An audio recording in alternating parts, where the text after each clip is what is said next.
Buenos días. Bueno, en primer lugar le quiero decir a la doctora que la cuestión de la recaída de la LLA no tanto te cambia la droga que tú vas a utilizar, recaída es recaída, lo que te cambia es el pronóstico.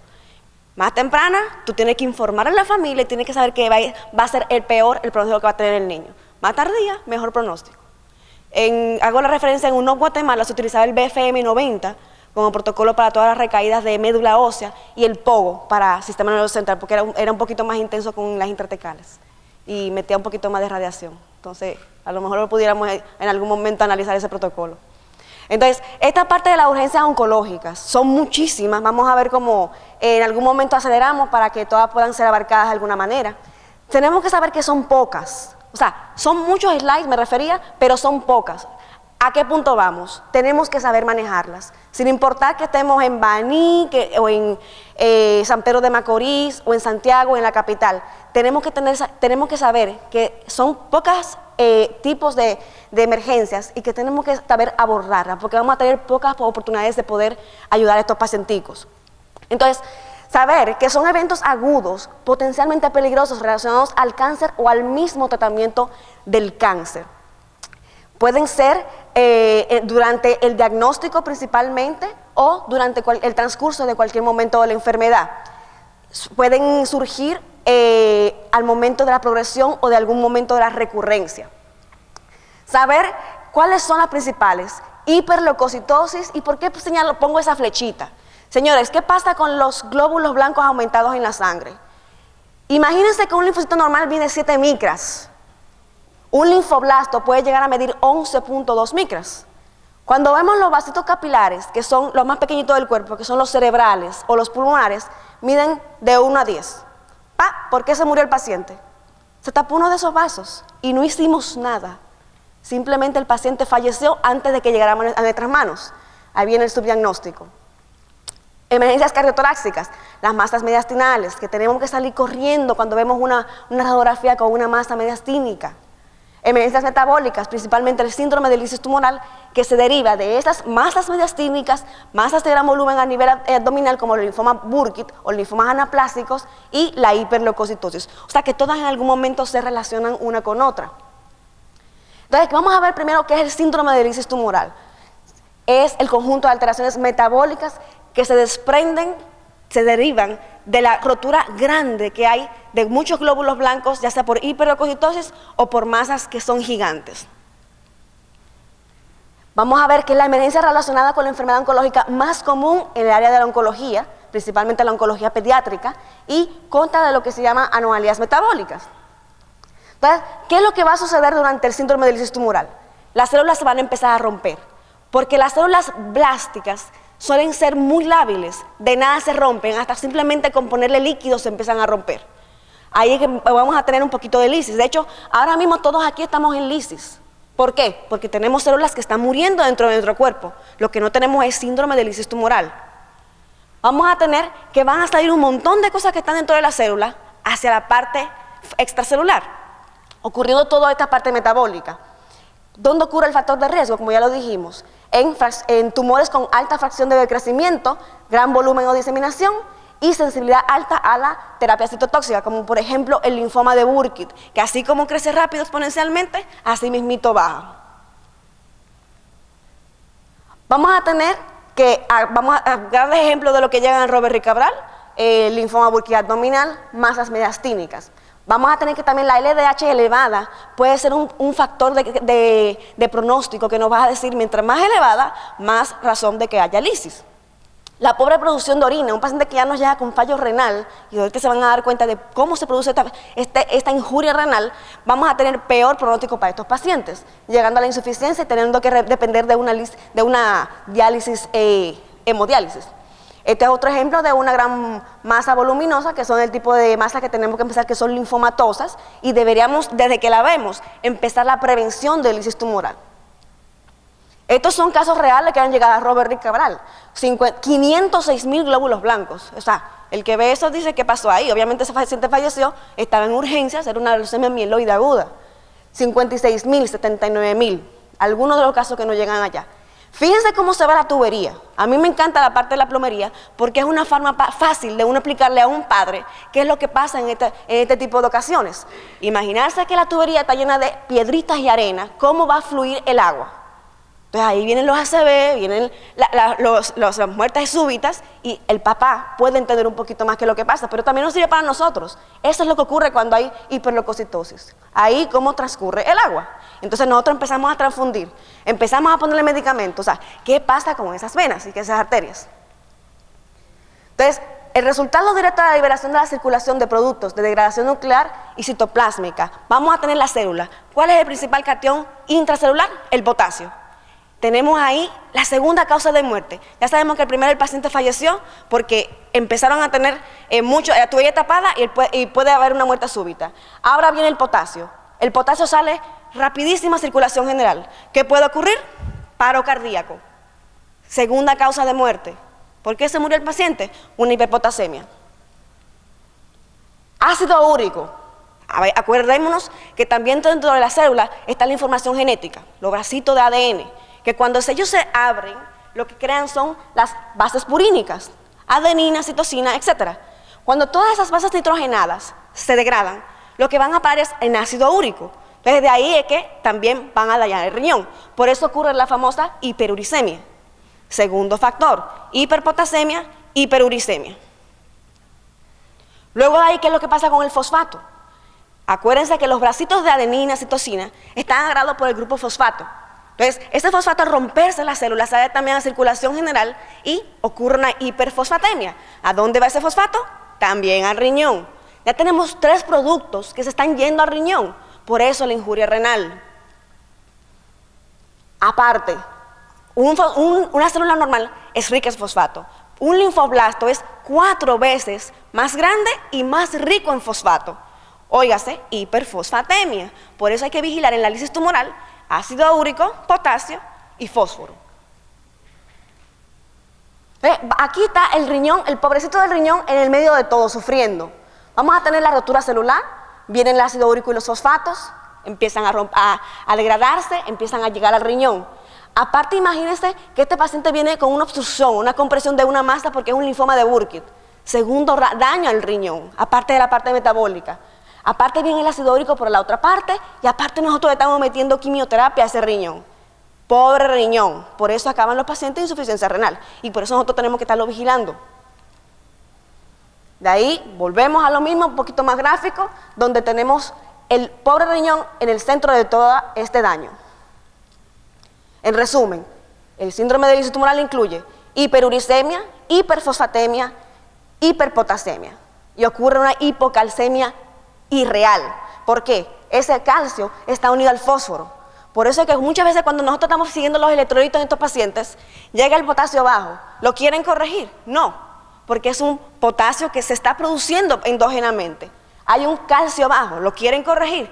Tampoco se debe de corregir. No tenemos que poner electrolitos, más que bicarbonato en las soluciones de estos pacientes, porque lo podemos meter en hipercalcemia, porque esa es una hipocalcemia irreal. Hay diferentes tipos de criterios para medir el síndrome de lisis tumoral. Creo que tenemos en realidad que fijarnos en cada paciente y en su evolución.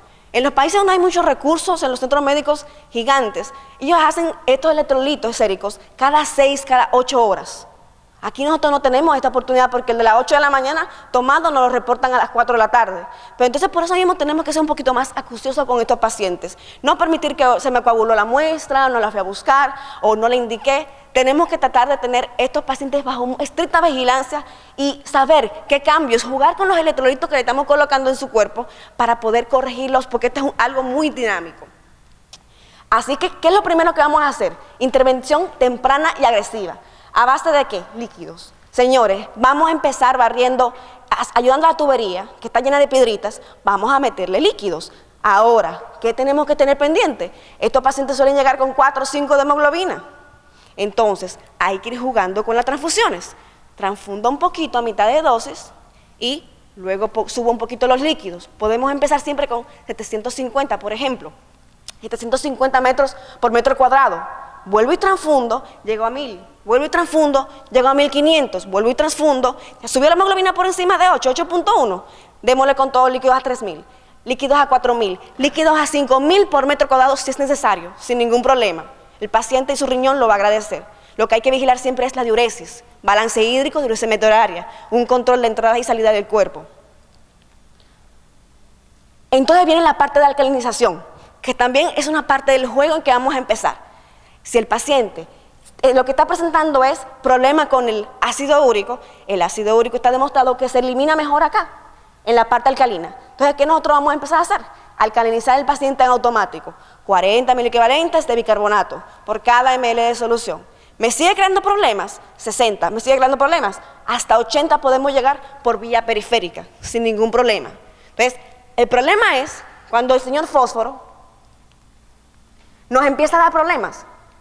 Y aquí voy a adelantarme un poco, porque el fósforo se elimina del otro lado, en la parte ácida. Entonces, ¿qué hay que hacer? Por eso queremos hacer los electrolitos al menos cada 12 horas, para ver si el problema se cambia, el problema al lado del fósforo, empiezo a quitar bicarbonato, lo empiezo a retirar y sigo hidratando. Y también, ¿qué podemos agregar para el bicarbonato? Hidróxido de aluminio y carbonato de calcio, TUMS. Uno elimina la absorción y otro hace que sea más rápida la exerción del cuerpo. También el resin calcio es otra cosa que también hemos utilizado para la parte del potasio. Me devuelvo acá. Vamos al alopurinol. Acuérdense que también tenemos purinas que se están creando en el cuerpo. Viene el ácido úrico, se eleva. El alopurinol, sabemos que ya lo que podemos hacer es evitar que este ácido úrico se siga produciendo. Lamentablemente, el que ya está producido no lo podemos quitar del cuerpo. Existe algo que se llama urato oxidasa, que es la rasburicasa, que no hay acá, no sé, en la Plaza de Salud hay, Moya, rasburicasa. No, es algo muy caro. O sea, cada vial de 1.5 miligramos cuesta $127. O sea, y cada paciente a lo mejor se llevaría varios viales en un día. La cuestión es que si obviamente equilibramos intervenciones en intensivo, como debería ser tratado estos pacientes, tiempo, cama hospitalaria, etcétera, a lo mejor eso salga más barato. En algún momento ese análisis debería llegar a nuestros países para poderlos aplicar. Pero hay que saber que existe eso. La rasburicasa sí elimina el ácido úrico, lo destruye. Ya vimos hiperfosfatemia. Ahora viene el problema de la diálisis. Obviamente son pacientes que estamos vigilando. Vamos a ver la función renal, la urea, la creatinina. En algún momento se vuelve algo ya que intratable, donde debemos tratar de buscar otra ayuda, siempre que el nefrólogo esté en nuestra mano, para que el paciente sea llevado. Obviamente, nunca elegir la diálisis peritoneal, porque si tenemos masas abdominales, fuera otra injuria más hacia el riñón. Saber que ya en el Roberry tenemos una guía donde tenemos todo esto bien descrito. Entonces vamos con la parte de hiperleucocitosis, que son pacientes que también uno intenta individualizarlos. Pueda que un paciente llegue con 100.000 glóbulos blancos y no presente ninguna complicación, pero pueda que llegue uno con 36.000 glóbulos blancos, como lo tuvimos el otro día en el hospital, y presente todo tipo de alteraciones metabólicas. O sea, también hay que individualizar cada caso. Entonces, lo que dicen los libros es que ocurre más en las mieloides, obviamente tienen glóbulos blancos, brazos mucho más grandes también de tamaño, o sea, algo mucho más peligroso, y en las mieloides crónicas, por encima de 100.000 sería la cifra. El cuadro clínico, obviamente, ya sabemos que todo lo que tenga que ver con una tubería tapada, podemos tener alteración de la conciencia, visión borrosa, diplopía, convulsiones, edema de la papila y priapismo y disnea. Podríamos tener hemorragia, trombosis del sistema nervioso central, leucostasis pulmonar y cualquier cosa que acompañe lo que tenga que ver con el síndrome de lisis tumoral.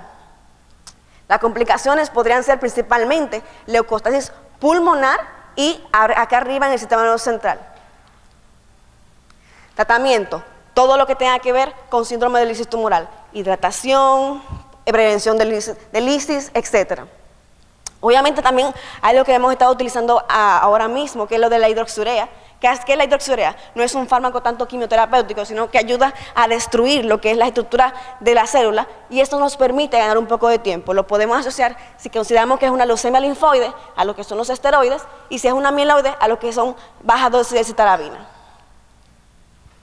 ¿Qué es el síndrome de hiperviscosidad? Es algo que va muy de la mano de lo que es la hiperleucocitosis, que de hecho no solamente se ve en las leucemias, sino que también en la macroglobulinemia de Waldenström y en el mieloma múltiple.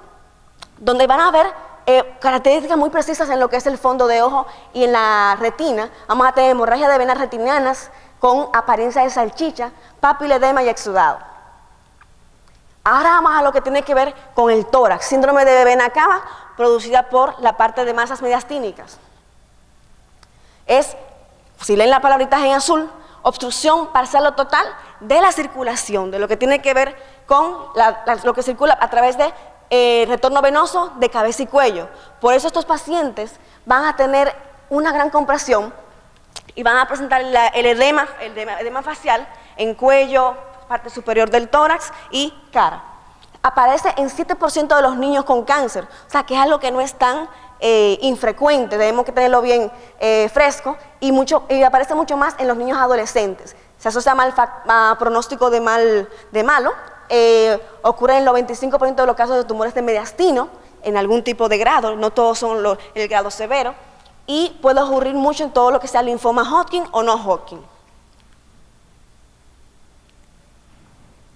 Entonces, estos son todos los síntomas que podemos tener: cianosis, disnea, cefalea, edema, todo lo que tenga que ver la parte superior del cuerpo, exotalmo, macroglosia y todos esos síntomas. Aquí tenemos un caso muy característico de este caballero que al elevar el brazo se ve esta fascia. Por eso en nuestro protocolo que colocamos en el Robert Rick Cabral dijimos, siempre que tengamos un paciente con una masa mediastínica, oxigenoterapia, que se sienta a 45 grados mínimo y jamás levantar los brazos. ¿Por qué? En el estrecho torácico superior ocurre lo que se llama un enclavamiento de cualquier tipo de masa mediastínica y el paciente hasta puede fallecer por este tipo de movimiento. Entonces hay algo que tenemos que explicar a los padres cuando tenemos masas mediastinales. Este es un bebé, se ve muy mal la foto, pero también tiene una parte de síntomas en el cuello y cara. Y acá también podemos ver cómo se ve el enrojecimiento de la parte superior y un poquito de edema. También acá podemos ver síntomas neurológicos.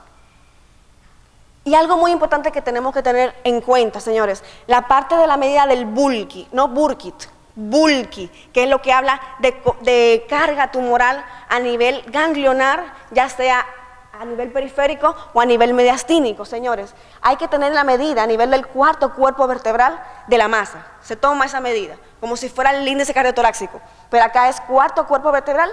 Se toma la longitud de la masa, se toma la longitud del tórax abajo y se divide una entre otra. Si me da mayor de 0.33, tenemos Bulky positivo. ¿Para qué me sirve eso? Pronóstico. Un paciente que me llega con un Bulky de 0.52 y al acabar, digamos, una prefase 1, la prefase 2, estamos en 0.41, el paciente va mejorando. Es un signo objetivo de poder evaluar y hablar con propiedad y decir, el paciente está mejorando porque hay disminución gradual de la masa, no decir bajó un poquito, es algo que se puede medir y está totalmente descrito. Saber que obviamente el diagnóstico y el tratamiento se va a basar en todo lo que tenga que ver con la parte de prevención, manejo, también del lisis tumoral y la parte de quimioterapia y medidas básicas de oxigenoterapia, no levantar las manos, posición de Fowler, como le dicen, esteroides, quimioterapia y radioterapia. Muchas veces te tienen que dar radioterapia de emergencia. Acá está nuestra guía del Robert Rick Cabral, que si quiere alguien que se la mande, con gusto se la compartimos. Neutropenia, esto es algo que son pocos slides, solamente 2, porque esto es algo muy local. Yo no puedo decirle a la doctora Paulino que en el Heriberto Peter coloque el mismo protocolo que nosotros tenemos, porque cada centro tiene su propio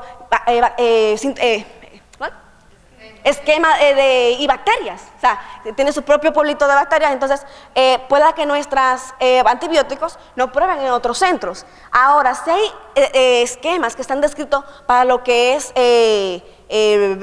el paciente oncológico pediátrico, el famoso escrito de Santolaya, que es una Biblia de la oncología pediátrica e infectológica, tenemos que partir de ahí y saber que lo podemos utilizar, y de hecho es lo que se sigue utilizando. Y en el Robert Rick Cabral tenemos para los pacientes con leucemia el tazocin-lamica como arma de primer uso para los pacientes neutropénicos febriles, digamos.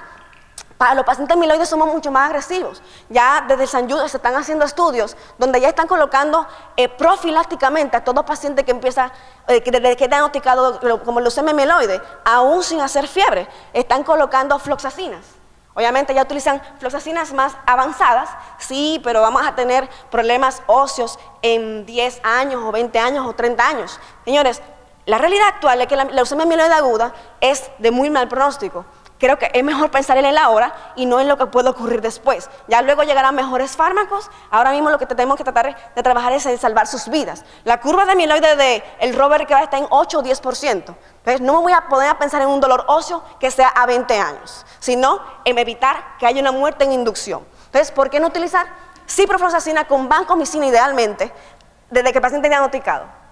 Sigue siendo fiebre, hacemos una serie de cambios donde tenemos eso ya bien descrito en el hospital para poderlo cubrir de la mejor manera. Entonces, acá acaba el tema. Si alguna persona tiene alguna duda o comentario, si no, gracias.